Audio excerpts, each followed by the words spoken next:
I would say the core benefit, and that a lot of the research is tying into, and before I go into this, actually, to distinguish between high doses, because up to this point in time, we've been talking a lot about more the high dose classic psychedelic experience. There's also microdosing, which I know we will talk a little bit more as well. So I'll talk about sort of the relationship between those two in terms of the benefits.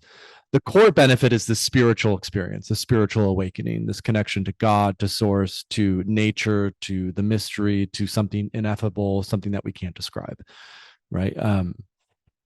A core element of sort of our existential malaise in modern society is a feeling of disconnection, right? A feeling of isolation, a feeling as if there's nothing meaningful that's beyond it. It's sort of like this really disgusting nihilism has taken hold of culture and has led to skyrocketing rates of addiction, of depression, of anxiety, of suicidality, et cetera, et cetera.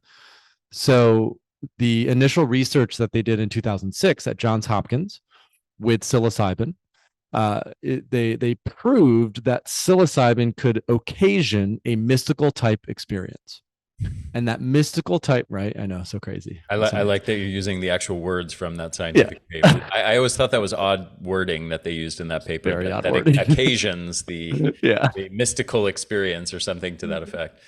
And I saw the principal investigator Roland Griffiths speak about it at a conference many years ago, and he said, about 1% to 2% of people have these sort of emergent, random, mystical experiences where they have a connection to God or whatever, like something just happens. But for the rest of us, we don't normally have that come to Jesus moment for the vast majority of You mean in people. the absence of psilocybin or In on the psilocybin? absence of in the absence of psilocybin, usually 1% to 2% of people will have that. Yeah. When we're working with psilocybin, what they showed in that early research is upwards of 80% of people have elements of a classic mystical experience. Mhm. And then actually the more profound that connection is, the deeper that experience, the longer the benefits from that experience last. So things like um, more peace, more equanimity, more of a willingness to try to meditate or reevaluate toxic relationships or diet. It could be things like, again, if we're looking at depression and addiction, they aren't depressed for the first time in 5 years, 10 years, 15 years, 20 years. Maybe they've been smoking cigarettes for 20 years. They don't have cravings anymore. So there's something deep and significant that stems from that connection to something greater. And I think a lot of it, the sort of my interpretation of it is there's so much that we are held back by that can be boiled down to a fear of death.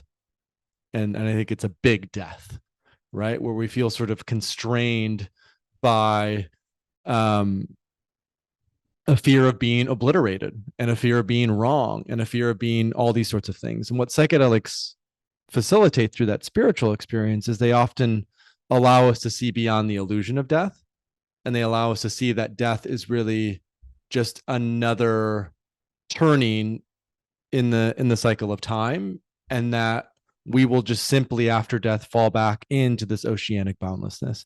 And so there's this incredible courage that then comes forth after having that experience where, like, in my own life, I was like, well, fuck, if I only get one existence, right? It really helps you to come to terms with how short life is.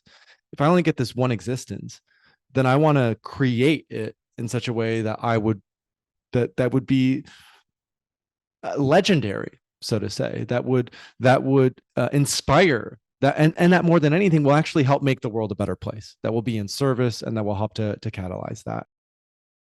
Hey, this is Ari, and if you enjoyed this little clip, I highly recommend checking out the full-length podcast by clicking the link down below this video in the description. Check it out. You're going to learn a ton more valuable information.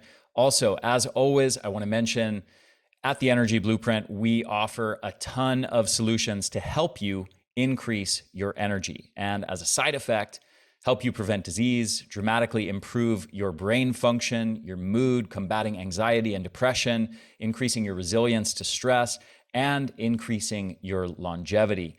All nice bonuses to strategies designed to massively increase your mitochondrial function and your energy levels.